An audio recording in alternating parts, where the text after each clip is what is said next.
தஞ்சை பிரகதீஸ்வரர் மாதிரியான 1000 ஆண்டுகள் தாண்டிய பல கோயில்களுக்கெல்லாம் சொத்துக்கள் நீங்கள் வந்து ஆந்திராவில் இருக்கு. அங்கே கரண்ட் பில்லெல்லாம் பார்த்தீங்கன்னா கமர்ஷியல் கரண்ட் பில்லு தான். இது வந்து ஒரு இந்து அமைப்புகளும் கேட்க மாட்டேங்குது. அது கட்டாமல் ஃபியூஸ் பிடிக்கிட்டு போன கோயில்கள்லாம் இருக்குது. அதே மாதிரி இந்த கட்டடங்களுக்கான முறையான வாடகைகள் எல்லாம் பல வருஷமாக 100, 200, 1000, 500 கொடுத்துட்டு இருக்கிறாங்க. அது வெளியில் உள்வாடகை கொடுத்து பெரும்பாலும் சம்பாரிச்சிட்டு இருக்கிறாங்க. அதாவது நீங்கள் 1 கோடி ரூபா ஒரு கோயிலுக்கு அந்த வருமானம் வந்தால் 40 லட்ச ரூபா இவங்க எடுத்துக்கிட்டு அப்புறம் தான் கோயிலுக்கு போகுது. பாஜக மற்றும் இந்து அமைப்புகள் என்ன சொல்றாங்கன்னா, இந்து அறநிலையத்துறை வந்து கணக்கு வழக்கு மட்டும் பார்த்தா போதும், மற்ற எந்த செயல்பாடும் அவங்களுக்கு இருக்கக்கூடாது அப்படிங்கிற மாதிரி. குறிப்பாக குஜராத், உத்தரப்பிரதேசம், உத்தரகாண்ட் மாதிரியான வழிபாட்டு தலங்கள் இருக்கிற இடத்துல அங்கே மிகப்பெரிய கோரிக்கை பிஜேபி தரப்புலேயே இருக்குது. என்ன தெரியுங்களா? அரசு தலையிட்டு எடுத்து நிர்வாகத்தை நடத்தணும்.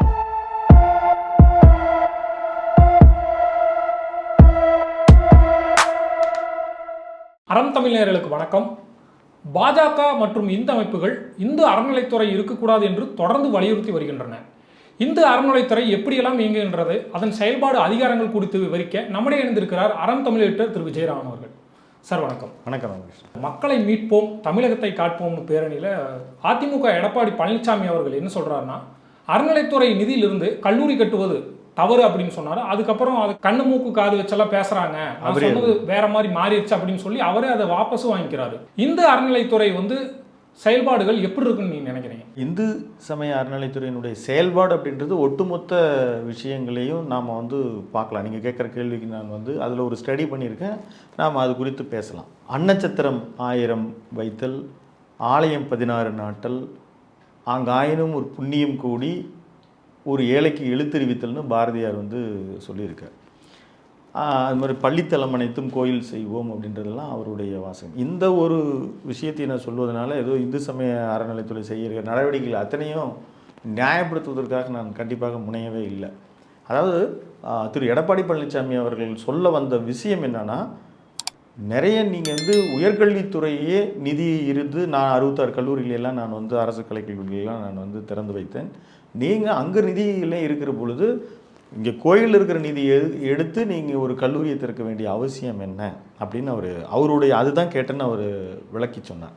ஆனால் இந்து அமைப்புகள் வந்து 2 குற்றச்சாட்டுகள் சொல்கிறாங்க. அவங்க என்னென்னா, மயிலை கபாலீஸ்வரர் கோயிலினுடைய நிதியை எடுத்து கொளத்தூர் தொகுதியில் வந்து ஒரு கல்லூரி கட்டுறாங்க. அதே மாதிரி திருச்செந்தூர் முருகன் கோயில் ஆலய நிதியை எடுத்து விளாத்திக்குளம் தொகுதியில், அதாவது திருமதி கனிமொழி அவர்கள் எம்பியினுடைய உள்ளே வரக்கூடிய அங்கே வந்து ஒரு அரசு கல்லூரி கட்டுறாங்க. எப்படி இடம் விட்டு இடம் போய் கட்டலாம் அப்படின்னு அவங்களுடைய ஆர்கியூமெண்ட்டு.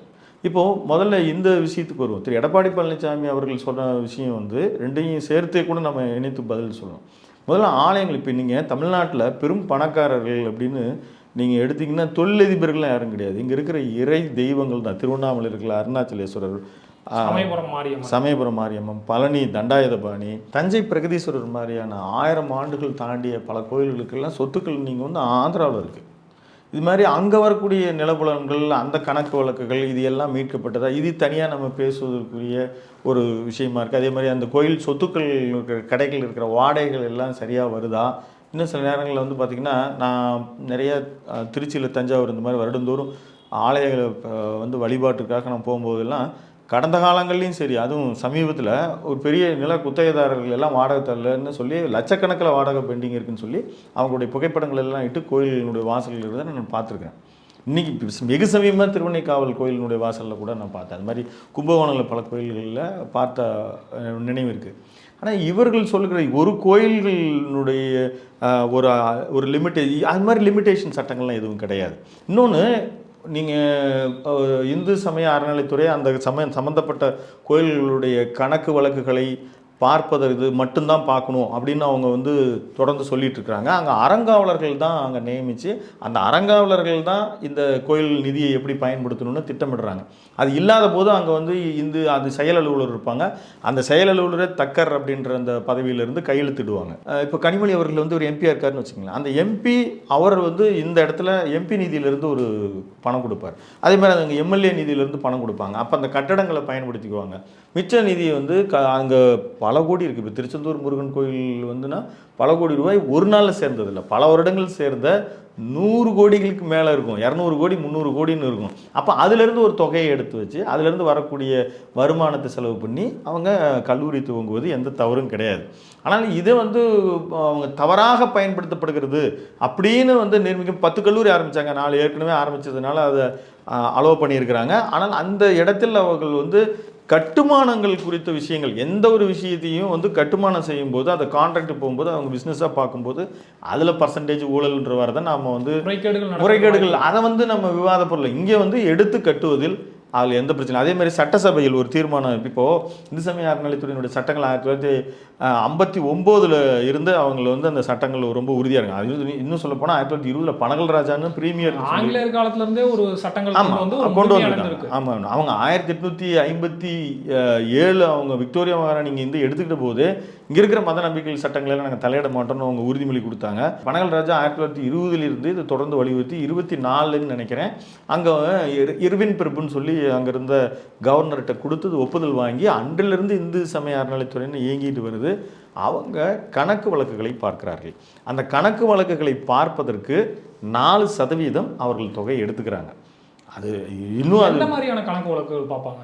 அதாவது இப்போ இன்னைக்கு தேதியில் நீங்கள் எடுத்துக்கொண்டாலும் கூட இந்து சமய அறநிலைத்துறை அந்த தொடங்கப்பட்ட காலத்திலிருந்து கோயில்கள் மட்டுமல்ல, அன்னைக்கு வந்து சமண சமயத்தினுடைய திருக்கோயில்கள், அதாவது அவங்களுடைய மடங்கள் இதெல்லாம் இருந்ததுல்ல, அதுவுமே இந்த இந்து சமய அறநிலைத்துறையினுடைய பராமரிப்பு கீழே தான் வருது. நீங்கள் இன்றைக்கி வந்து இந்து சமய அறநிலைத்துறையினுடைய ஒரு முகப்பு பகுதியில் நீங்கள் உங்களோட வெப்சைட்ஸில் போய் பார்த்தீங்கன்னா அது இப்போது சமீபத்தில் ரொம்ப மேம்படுத்தியிருக்காங்க. இந்துன்னு சொல்லப்பட்டாலும் எல்லா சமயங்களும் அதுக்குள்ளே வருது. இல்லை, எல்லா சமயங்கள்ன்றது கிடையாது.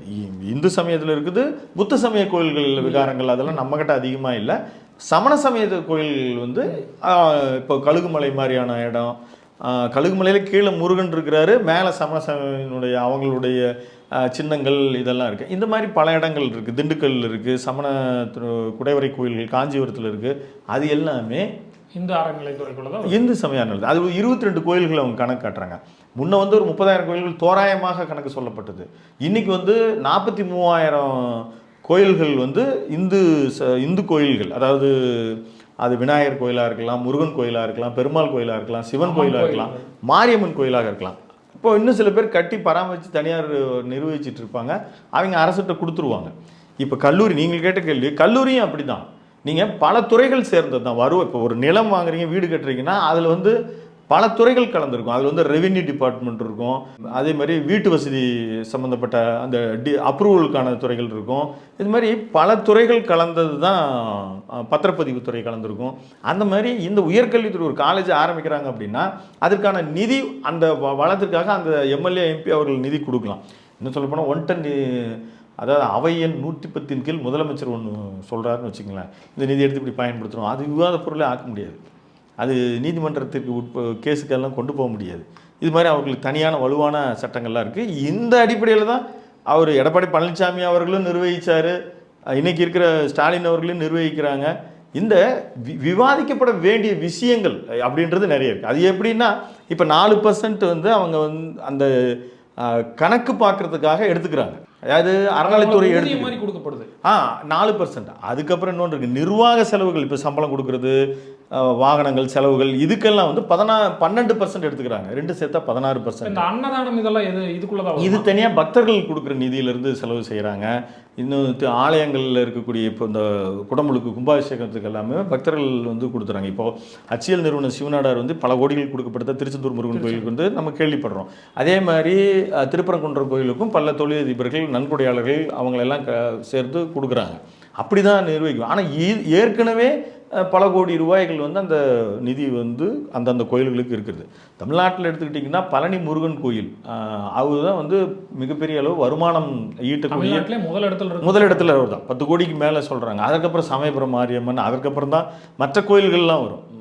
அது ஒரு 47 கோயில்கள் தான் மிக அதிக வருவாய் கொண்ட ஆலயங்களாக இருக்கிறது, 1 கோடிக்கு மேலே.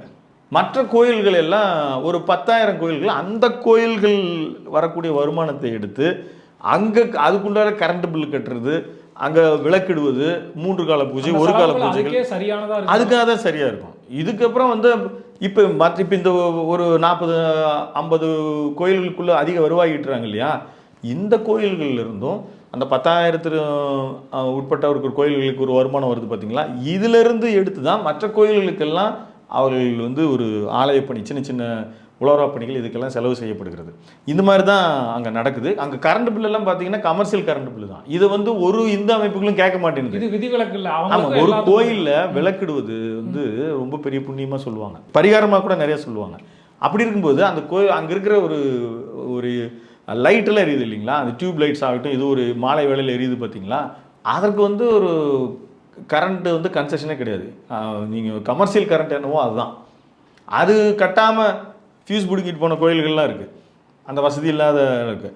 அதுக்கு வந்து இந்த அமைப்புகள் எதுவுமே செய்ய மாட்டேங்கிறாங்க. ஏங்க இந்த இதுக்கு ஒரு கோரிக்கையை வச்சு கொஞ்சம் கரண்ட் பில் எல்லாம் வந்து மொத்தமாக இந்து சமய அறநிலைத்துறையே இருக்கக்கூடாதுன்னு தான் இந்த அமைப்புகள் போராடிட்டு இருக்காங்க. அது தனியாக நம்ம அது ஏன் போராடுகலன்னு நம்ம அது மறுபடியும் நம்ம பேசுவோம். இப்போ இந்த மாதிரி ஒரு கோயில்கள் இருக்கக்கூடிய கல்வி நிறுவனங்களுக்கு எடுத்து செலவு செய்வது ஒன்றும் தவறாயிராது. இப்போ அது எதிர்காலத்தில் வந்து அந்த கல்வி நிறுவனத்தை அந்த கோயிலில் இருக்கிற வருமானம் முடியாத பட்சத்தில் ஒரு பில்டிங், அங்கே இருக்கிற MP MLA ஃபண்டு, அந்த கோயிலில் இருக்கக்கூடிய நிதி, இது எல்லாம் சேர்த்து ஒரு கோடியில் வரக்கூடிய ஒரு கட்டிடம் கிடைக்குதுன்னா அதுக்கு கூடிய சேலரி வந்து அந்த கோயில்கள் கொடுக்குது. வருமானம் ஈட்டக்கூடிய கோயில்கள் இருந்தால் கொடுக்கப்படுகிறது.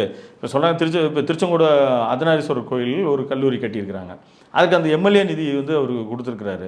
ஆனால் அந்த கோயில் ஒரு 3 கோடி ரூபாய் அளவுக்கு தான் வருமானம் ஈட்டுது. இந்த கோயில் வந்து எப்படி கட்ட முடியும்னா நிதி இருக்குது.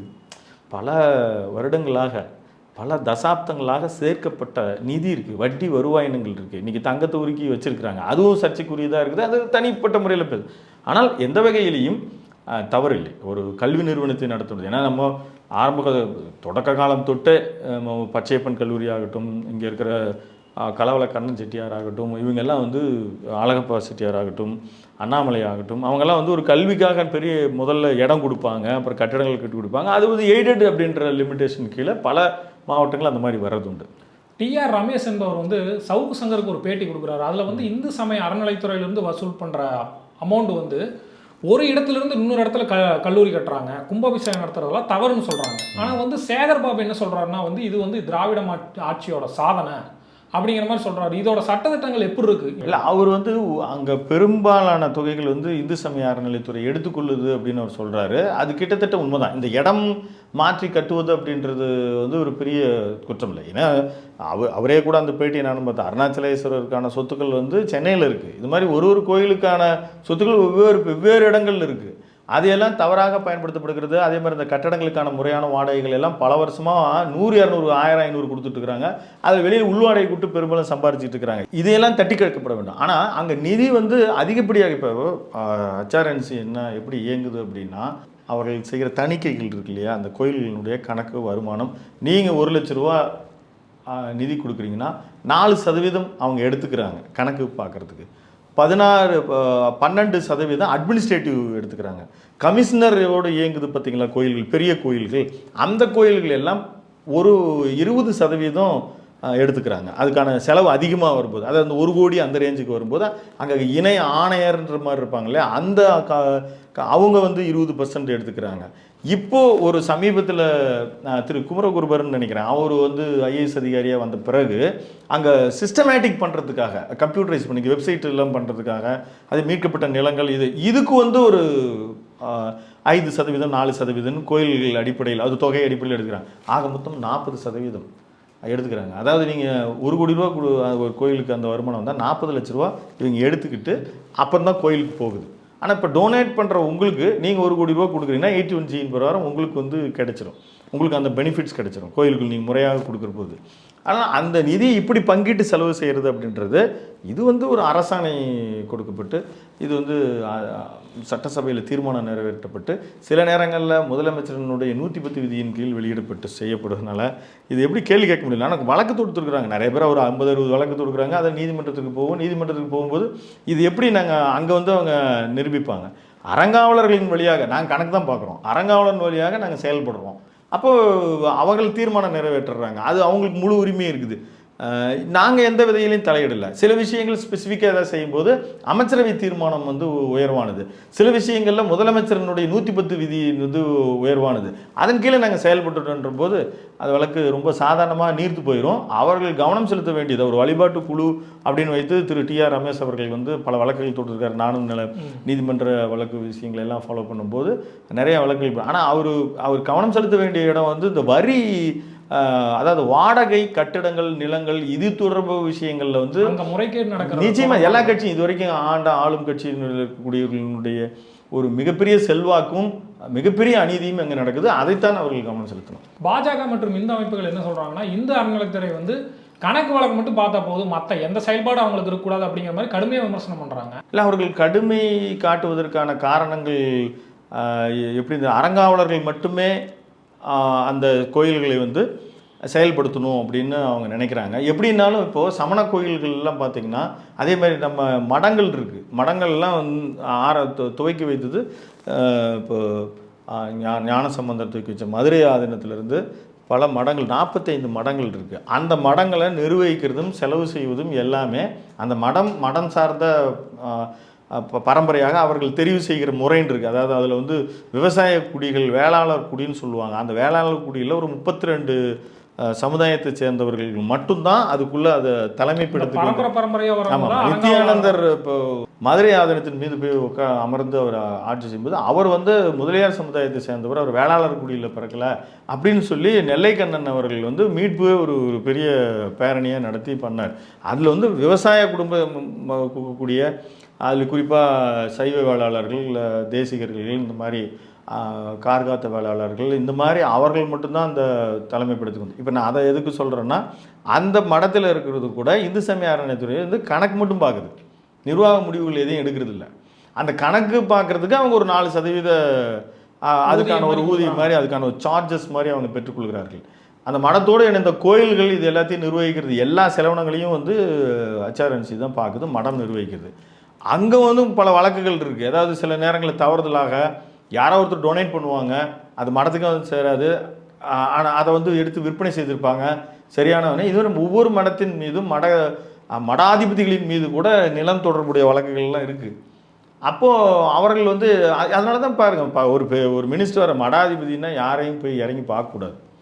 போய் பூரண கும்ப மரியாதை வந்து அதாவது ராஜ்ய பரிபாலனங்கள் நடக்கிற இடத்துக்கெல்லாம் போகவே கூடாது. ஆனால் அவங்க ஸ்டேஜில் ஏறுறாங்க. போய் மந்திரிக்கு வந்து ஒரு மடாதிபதி போய் பூரண கும்பம் அவர் ஒரு கையில் கொடுக்குறாரு.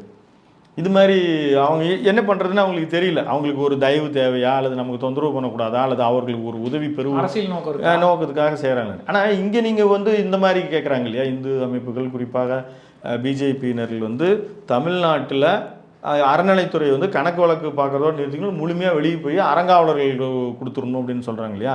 அதே பிஜேபி ஆளுகின்ற வட மாநிலங்களில் குறிப்பாக குஜராத், உத்தரப்பிரதேசம், உத்தரகாண்ட் மாதிரியான வழிபாட்டு தலங்கள் இருக்கிற இடத்துல அறங்காவலர்கள் மட்டும்தான் எல்லா ஆலயங்களையும் நிர்வகிக்கிறாங்க. அங்கே மிகப்பெரிய கோரிக்கை பிஜேபி தரப்புலேயே இருக்குது. என்ன தெரியுங்களா, அரசு தலையிட்டு எடுத்து நிர்வாகத்தை நடத்தணும்.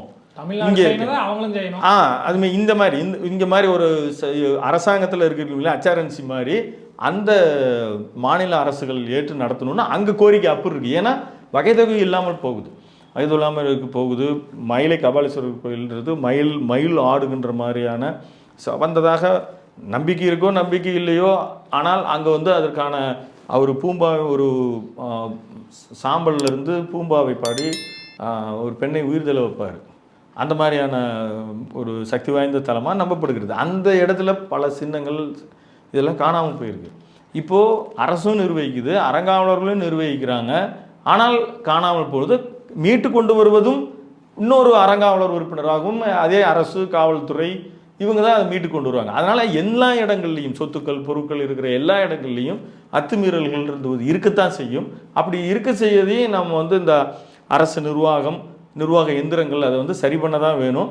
இது வந்து அரசு தலையீடு அப்படின்ற இந்த விஷயத்தில் அவர்கள் அதாவது ஆலயங்களுக்கு இருக்கிற சொத்துக்களின் மீது அவர்கள் தவறாக தனிநபர்கள் செய்கிற விஷயத்தை தான் அரசு அல்லது கண்காணிப்பாளர்கள் அறங்காவலர்கள் மீட்க வேண்டுமே தவிர ஒரு கல்லூரி கட்டுவதோ அல்லது அறப்பணிகளை ஈடுபடுவதோ அதை குறித்து வந்தெல்லாம் இவர்கள் பேச வேண்டிய விஷயங்களை தவிர்க்கிறார்கள்ன்ற சந்தேகம் நமக்கு. இந்த அறநிலைத்துறை இருக்கணும், அங்க இருக்கிற முறைகேடுகள் மட்டும் கண்காணிக்கப்படணும் அரசால அப்படின்னு நீங்க சொல்றீங்க. உங்க கருத்துக்கு மிக்க நன்றி சார்.